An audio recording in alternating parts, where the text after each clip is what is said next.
Зусім нядаўна тут адшумела жніво і адразу ж новыя клопаты – сяўба азімага рапсу. Правесці яе трэба максімальна хутка і якасна, каб глеба, якая толькі наталілася вільгаццю, аддала ўсю сілу і моц на карысць будучага ўраджаю.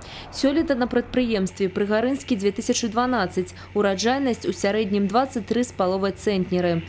Зараз плошчы пад азімы рапс вырашылі павялічыць. Агульная складае 260 гектараў. Дмитрий Бойко – механизатор со стажем. Я работаю вот на этом тракторе уже 8 лет. Сею, пашу косилкой. И с утра настроили сеялку, вот, проверили высев.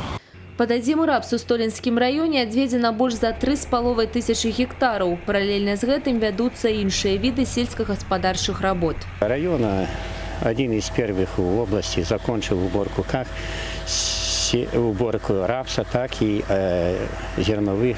Прибавка валового сбора зерна к уровню прошлого года около 7 тысяч, урожайность 41,1.